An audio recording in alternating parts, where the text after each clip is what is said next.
Buenos amigos y amigas, estamos nuevamente en Golpe de Timón número 4,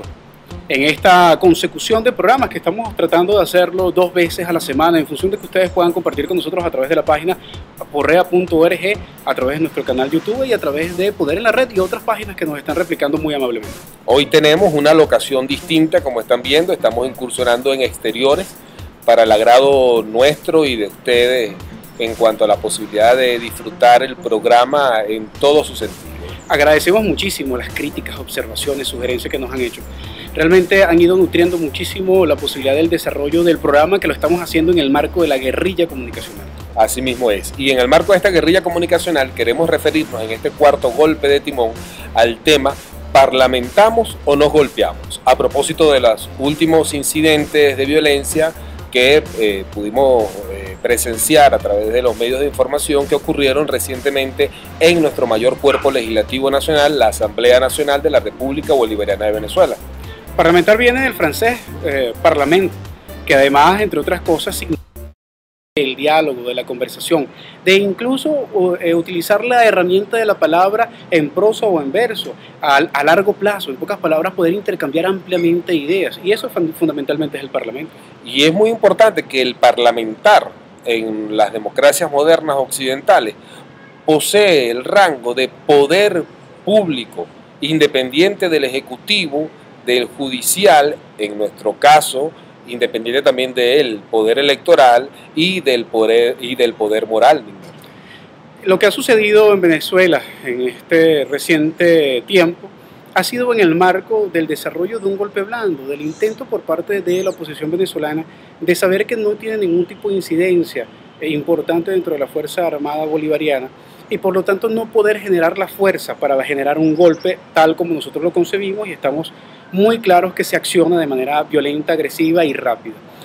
Resulta ser que ahora la estrategia es una estrategia que se emula un poco a estas revoluciones naranjas, a estas revoluciones de colores que se han hecho en el resto del mundo y que pretenden de alguna u otra manera hacer paulatinamente generar una condición de desestabilización que genere entonces la posibilidad de trastocar el poder que fundamentalmente en este momento radica no solamente en el pueblo, sino en las mayorías en nuestro país. Ahora, recordemos la cronología de los últimos acontecimientos, que se inician antes de las elecciones del pasado domingo 14 de abril, cuando a instancias de la solicitud y propuesta del candidato Nicolás Maduro Moro, pues el CNE instó al resto de los candidatos a firmar, a suscribir un documento previo a las elecciones en el cual se comprometían a reconocer los resultados electorales. Este documento fue suscrito por Nicolás Maduro Moro, no así por Enrique Capriles Radonsky, que envió un documento totalmente distinto. Se va luego a las elecciones que se celebran el domingo 14 de abril. El mismo 14 de abril en la noche, cuando se dan a conocer los resultados que dan como triunfador a Nicolás Maduro Moro, Enrique Capriles Radonsky desconoce el resultado electoral. Igualmente llama al mismo tiempo a sus seguidores a protestar y se desarrolla la jornada del 15 y 16 en la cual un conjunto de hordas de oposición, que aquí sí vale el término, atacan 18 centros de diagnóstico integrales de salud y dejan como saldo muy lamentable 10 seguidores del chavismo muertos. Y además más de 70 heridos. Sin duda alguna que además enmarcar toda esta cronología que has desarrollado muy bien implica transversalizar el hecho de la muerte del presidente Chávez y entender que el liderazgo fundamental del proceso revolucionario, el conductor y muy directivo liderazgo del presidente Chávez, pues desaparece y se transfiere o pretende transferirse a Nicolás Maduro a través de las palabras del presidente Chávez, y se entra en un proceso de legitimación de esa transferencia de liderazgo que además es convocado no solamente a centrarlo en una persona, sino además a verlo desde el punto de vista colectivo. Esto sin duda alguna, Eiber, ha generado una serie de reajustes y reacomodos desde el punto de vista de los actores políticos, de los actores económicos, y además de los espacios de poder de cada uno de los actores, tanto de la oposición como del gobierno. Ahora, esa transferencia de liderazgo, digamos, del capital político del presidente Chávez al candidato Nicolás Maduro Moro, hoy presidente de la República Bolivariana de Venezuela, ocurre luego de las elecciones que lo dan triunfante. Ocurren estos hechos lamentables que acabo de comentar y en ese contexto entonces también se desarrollan estos incidentes. Bien, en medio de esos incidentes, precisamente por temor a que se estuviera desarrollando un golpe de Estado, el presidente de nuestro mayor cuerpo legislativo nacional, el diputado Diosdado Cabello, presidente de la Asamblea Nacional, decide, según él, como medida recíproca ante el desconocimiento que realizan los diputados de la oposición de la presidencia y del triunfo de Nicolás Maduro Moro, decide suspenderle el derecho de palabra en la Asamblea Nacional durante esos 2 días, lo cual era entendible siempre y cuando pensemos, recordemos, que lo que no se quería era convertir el principal cuerpo legislativo nacional en palestra para la instigación a un golpe de Estado, como sí ocurrió en abril del 2002. Ahora bien, luego de allí se continuó adoptando la medida en la Asamblea Nacional de suspender el derecho de palabra a los diputados de oposición hasta llegar a los últimos incidentes de violencia que protagonizaron diputados de la oposición y del chavismo cuando se propinaron golpes, insultos, silletazos, producto, según ellos, de que se les desconoció el derecho de palabra, y entonces emprenden un conjunto de acciones provocadoras hacia los diputados del chavismo, quienes respondieron de igual manera. Ahí hubo sin duda algunas torpezas desde mi perspectiva, Iber, y quizás tengamos algunas diferencias en ese sentido. Primero, el hecho de tomar la medida de evitar que la oposición hablara, yo creo que desde un principio es una torpeza. Sé que tuvo una intención muy clara, la que tú acabas de definir, que es la de no servir de palestra a ese Parlamento para poder facilitar un proceso de convocatoria y de profundización de ese golpe blando. Sin embargo, fíjate tú toda la complejización que se ha generado como consecuencia de ello. Yo creo que hubiese sido mucho más inteligente haber permitido que ellos hablaran y mostrar ante el pueblo venezolano las intenciones que ellos tenían el hecho de impedir. De hecho, la consecuencia lógica fue precisamente esas acciones infantiles por parte de la oposición de sabotear la próxima sesión o la sesión siguiente con cornetas, pitos, con una pancarta, con una serie de actos y de actitudes que sin duda alguna fueron una provocación que generaron un descontrol por parte de los sectores, de los actores que estaban ahí del proceso revolucionario y cayeron en el juego. Para mí, creo que ha habido una torpeza estructural en ese sentido porque se ha caído en el juego, nos hemos puesto al mismo nivel de la oposición venezolana en ese sentido, permitiendo que esa provocación de violencia, como el juego de la pajita, aquí está la pajita, túmbame la pajita, pues resulta ser que caímos en el juego de tumbar la pajita y entonces ahí se generó la violencia. Yo creo que una visión de alto vuelo desde el punto de vista político, con P mayúscula, hubiese sido sin duda alguna la posibilidad de haber permitido, a través de las imágenes, con ese rebote internacional que se pudo haber logrado,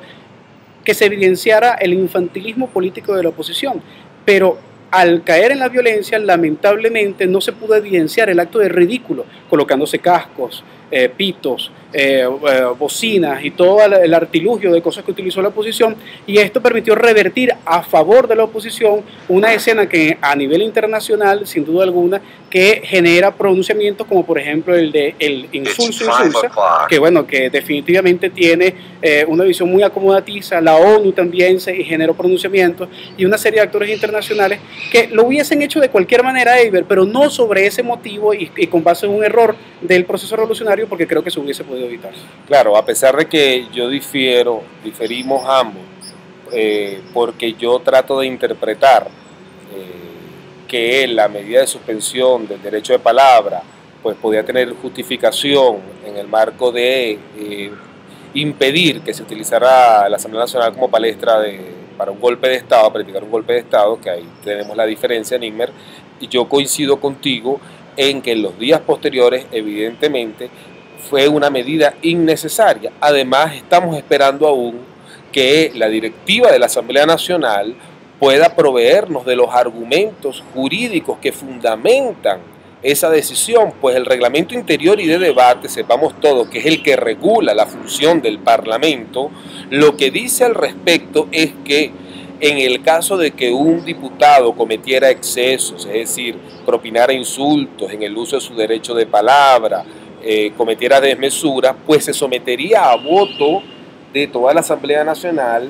la posibilidad de suspenderle el derecho de palabra por el resto de la sesión. Pero es a posteriori. A posteriori. Y si el diputado